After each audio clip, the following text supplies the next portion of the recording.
In reducing costs on the farm, silvopasture. Anybody here interested in silvopasture? Has anybody looked into silvopasture and hasn't done it because it costs too much? Exactly. A lot of times whenever you're doing silvopasture, you can easily get $30 a tree. On my farm, I want to plant 10,000 trees. How much money is that in the long haul? It's just not something it's attainable on my farm. Is the money going to come back to you in the long run? It is, but it's just too much money to upfront. Over here, where there's some trees, when you guys are walking up the road, there's a small plantation of walnuts in there. I don't know if you've seen those or not, but there's a small plantation of walnuts. And when we moved here, a lot of them were the size of my finger. But with trees, it takes a very long time to get them to a point where they're producing for you. Now, fruit trees are different, and we're going to talk a little bit about fruit trees here as well. But like those walnut trees, I'm always telling Emmy that that is her retirement.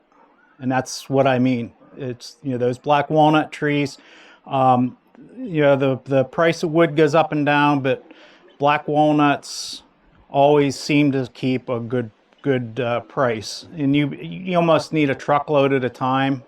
If you can't, I see people advertising they cut a black walnut down their yard. They think it's worth $2,000, and you know, you can ask whatever you want for something. It doesn't mean you're gonna sell it. So, you know, over there we probably got a total of probably 600 black walnuts have pretty much started on their own. And at some point, Emmy and her brother are going to be able to harvest those trees and retire on it. You know, those trees are going to be worth a lot of money. Of course, when that time comes, you're going to need a lot of money to survive probably, you know, with cost of everything. Now, I started propagating trees. We have a nursery license, and we're going to be selling trees. But my main reason for propagating trees is to get trees that I can plant out in fields. Now, Dylan, he brought me, those trees are out along the front there. Dylan brought those to me. Those were with K10. Those were given to us from K10. It's the 10 million tree project that they're pretty much doing in the east. Right here were our pear trees. These are all grafted pear trees. These here are dwarf apple trees that we've grafted. We have 97 varieties of apple trees here on the farm. Walking up the driveway there, you've seen some that are poking through the tree tubes. Those are all apple trees out there. Now at the other end, there's some peach trees and whatnot. If you buy, whenever you're grafting trees, you can't just plant an apple tree. You say you got a Honeycrisp apple and you eat that apple and you plant that seed, it's not going to be true to variety. So you're not going to get a Honeycrisp apple tree. The way that in the fruit industry, probably 99.9% of your fruit trees are grafted trees. What they do, or what we do, is we select a rootstock or a set of roots that's adapted to our soils, our weather. Some are fire blight resistant, some are root collar resistant. You know, it just depends on what your area is. And so we've selected rootstock that does well on our soils. These here are actually dwarf apple trees here. I'm going to plant them on a 1 foot spacing trials, but we have these here are pear trees. I think we got 15 varieties of pears, and then we have like 50s here plum trees. We got like 15 different varieties of plums, and then Emmy's still labeling, but right there in this section up, there's probably a better part of 70 different varieties of apples there. Over here, these here are air prune beds. Has anybody worked with an air prune bed?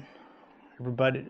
The reason for an air prune bed is a lot of trees get a taproot on them. And nut trees are more so than other trees, and locusts. The trees that get taproot, if you grow them in a bed and you go to dig them up, you're going to cut those taproots off and potentially set them back to where they're going to just set dormant in the soil for many years before they really start growing. Theory behind an air prune bed is, if you look underneath here, that's Scout.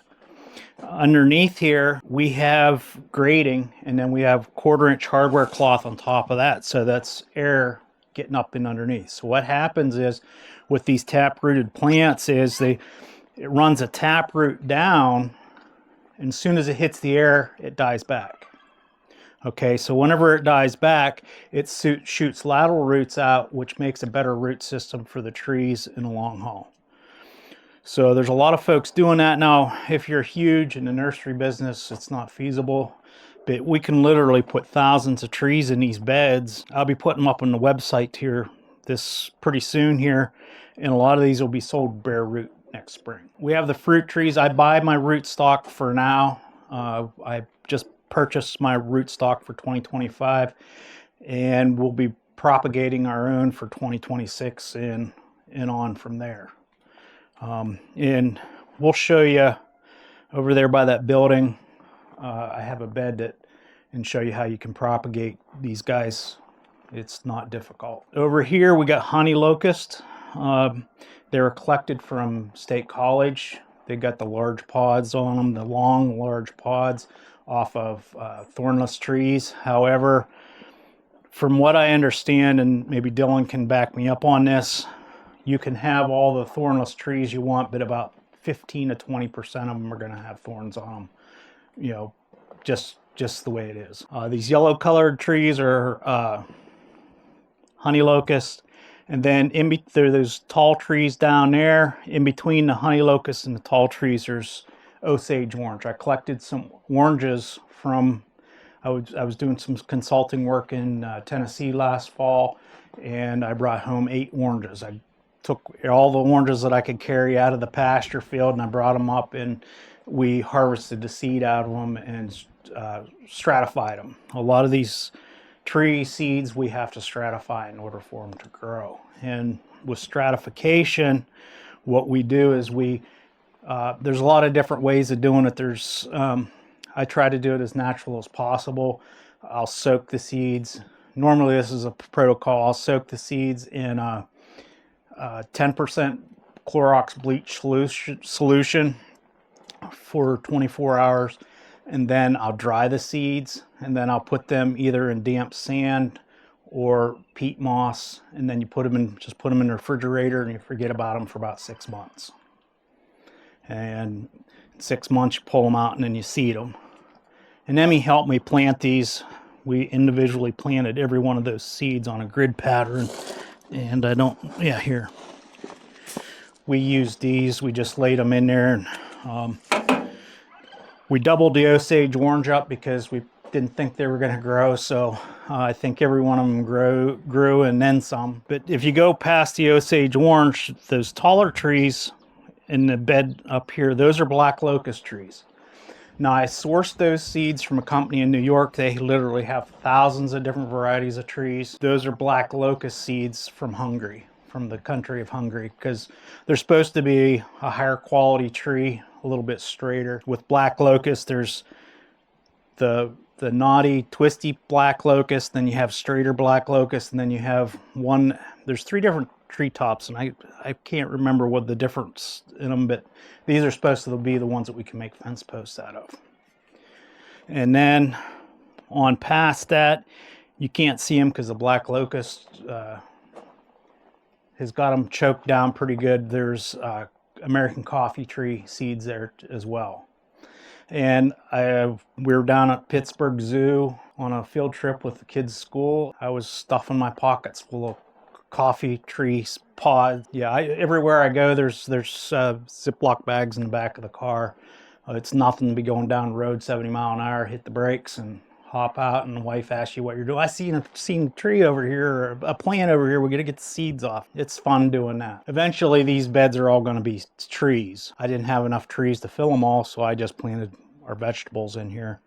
And my goal for next year is to have another 8 beds, and we're going to continue to expand our trees. One of the things that I've always wanted to do is have a tree nursery, and it's finally happening. It's only taken like 45 years, but It's finally happening. See the tall trees down there, those willows, those are hybrid willows. We planted them as stakes in July. They were in the refrigerator, forgot about them, and I'm like, oh no. So I brought them out here and stuck them in the ground, and that's how much they've grown since July. And what we'll do is coppice them, which that's cutting them off the ground, and let the roots grow again. And we'll take those cuttings and we'll stick, that whole bed's going to be willows, and I'll propagate willows. Another one of the things that I've always wanted to do is have a live tree fence that's weaved into a cross section, and what we don't sell, those will go out there for a live tree fence. Or another thing, they make great fodder for livestock. They stockpile very well. The sheep, my cows will actually eat them without leaves on them. They'll eat the stems down to up to about 3/8 of an inch. They'll pop them stems off there and eat them just as if they're grass. So potentially it's potential fodder for the livestock. And then like the apple trees and pear trees, I was originally just going to sell scion wood. And what the scion wood is the other half of your root. You have a root stock, and then you have what they call a scion that we graft onto these apple trees or your fruit trees. And this here's a variety of apple. It's a Golden Delicious. I collected this off of a farm just down up the road, but I can sell a twig of this about 8 inches long for $5 a twig. That tree there made $20 this year. And I just grafted that. Emmy and I did all the grafting. Guess Walker helped me with a few. That little tree there could make a potential of $20. So if that tree grows bigger, we're going to be able to sell that. Hopefully in the future we can sell the different varieties. And another thing that we're going to do, I wasn't going to do it because it sounds like a pain in the neck to me. Working with individuals, I just don't have the time on the farm. And the folks that are selling direct, they understand what I'm saying whenever it comes to, it takes a lot of labor to sell to individuals. I just don't have that labor here on the farm. But wouldn't it be great to have an apple orchard, say a couple hundred varieties of apples, and have a pick your own? The people come, you charge them $15, and then charge them for the apples, send them there. The apple trees are out there, have fun. Go out and pick all the apples you want, and there's all different varieties. And I think that that's something that would sell. I think that it would be a great thing. And Lindsay and I talked about this earlier. I'm not big on sprays, and I know a lot of you guys aren't big on sprays. Now, I do spray my fence lines just because of labor. As far as my fruit trees and stuff, I'm not going to spray them unless it's absolutely necessary.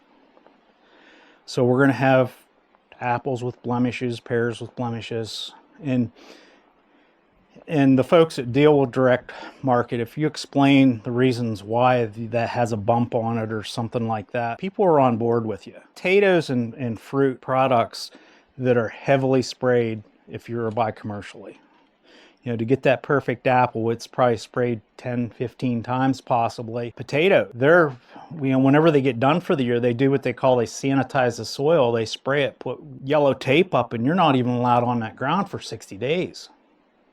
It's that poisonous. So, that just don't sound appetizing to me.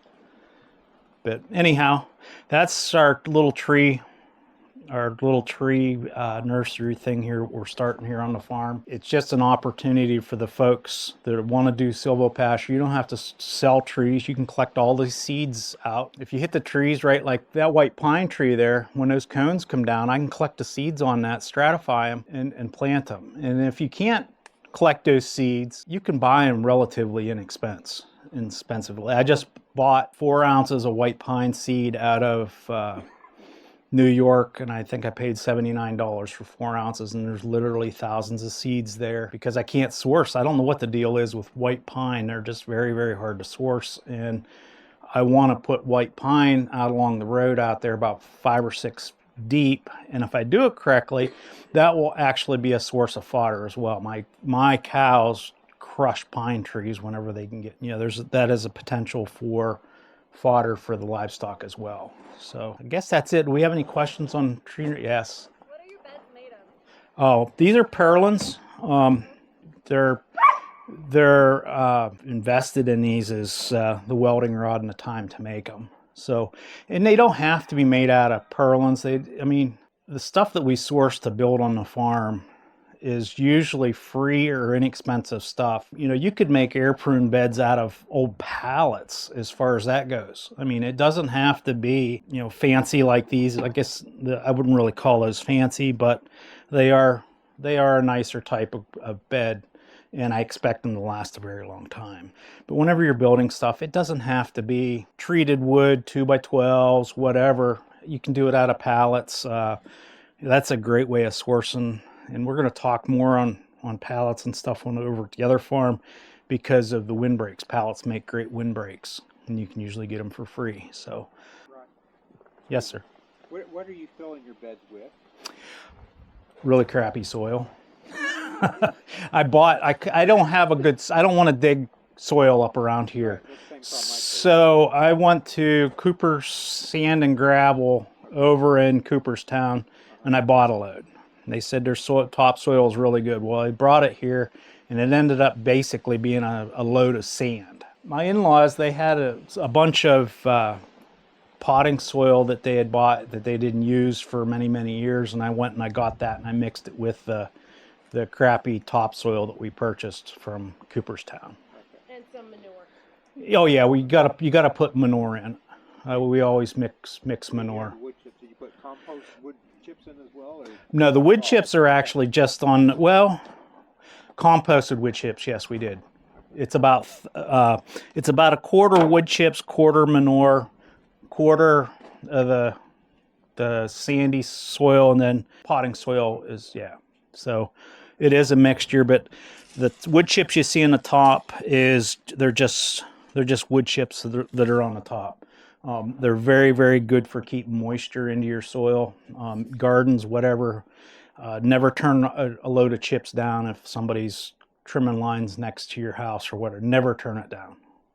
You can see I have them stockpiled over at the other farm. I have wood chips stockpiled here. We've actually taken loads of wood chips and put mushroom spawn in it. Wood chips make probably my favorite mushroom, wine cap mushrooms. I put, the only problem with them is the bugs love them too. So you got to fight the bugs for them. I mean, it's as simple as laying it out on the ground where it's shady area and sprinkling the mushroom mycelium on top, and you're in business. So that's one of the things that we use it for. Works good. Well, there's just endless uses. Never turn a load of chips down. Beyond that, I actually recommend if you see them cutting, go to the truck. And Yes. say, I'll take those. It's like if you use chip drop and things like that, you'll wait for years before someone gets back to you. They're looking for like easy and immediate, and they don't want to like have to hunt people down. So if you go and say, hey, Yeah. you can dump at my place, I've had almost 100% success doing that. Yep. And 0% with chip drop or any of those things. Yeah, Oh, it could be. Tree service, and we were always looking for something. Yeah, if you make a place where it's easy for them to come in and dump those chips, not get stuck, because a lot of people expect you to take them trucks and places that they just can't go. If you make it easy for them, you know, the guy here, I think there's 10 loads right there. You know, how much easier can that be? And after a couple of years, they come ask us if they can dump. They actually have us marked as a pin drop. They have us marked as a pin drop on their Google Maps. So, you know, here's a place that we can drop. This guy's really super easy. And he's knocking them down, like down over the hill here. They were dropping chips. They were backing them in along the creek and dumping these chips. And I'm like, hey guys, you know, that's probably not the best idea in the world. And they're like, yeah, but I don't know other place to move. Dump them. Yeah, you do. It's the top of the hill. So they haven't dumped any more chips down there. Now, talking about grafting trees too, anybody have the clary or the Bradford pears growing rampant on your farm? I'm sure you do. Bob's probably got hundreds of them. The clary pear, you don't have them? You don't have them. You're down in the Pittsburgh area. They're terrible. They're terrible. One of the things that's great, they make excellent root stock. Okay, you go, you cut them off. You can cut them, trees that are a foot round, cut them off, do a bark graft on them. And I was talking to Dylan earlier. We're planning on doing a grafting seminar this winter. So if anybody's interested in that, we can talk to Dylan about it. Clary or Bradford pears. There's some other nicknames for them. I don't know what. Are you trying to say calorie pear? Calorie pear, yep. Yep. Those are evasive. And you can cut all you want, but you're not going to get them all. But you can turn them into a variety that you can actually eat. I have one, those are chestnut trees, those tall trees over there, those are chestnut trees. Right beside that chestnut tree is a Bradford pear that I got from the Game Commission. I planted that tree, and I don't know why the Game Commission was selling them or giving them away or whatever. Well, like the model flower rose, yeah. But that came in, maybe 7 years ago. So what I did this spring is I cut the whole top of it out, and that tree now has 4 varieties of pears on it. There's 4 varieties of pears growing on that tree. Now, if you come one more tree over from that, there is an apple tree over there that has 42 varieties on it. One apple tree. There's 42 different varieties on that apple, which is awesome on the aspect that I have those varieties kind of preserved there, and if I want to propagate them, I just go and I cut the scion out of it, and I have that variety. The big trick is to keep them marked. It's hard keeping tags on. Fortunately, there it's not a problem, but I do have trees that are grafted out, and the deer like to pull those tags. They like to chew your grass. So that is definitely a problem. We're going to go over here, and I have a whole bunch of stuff over here to look at. Yes, sir. That weed growing there, Yeah, that's wild lettuce. is that what that is? Yeah. Yeah, it's supposed to be as good as cocaine, I think is what they say.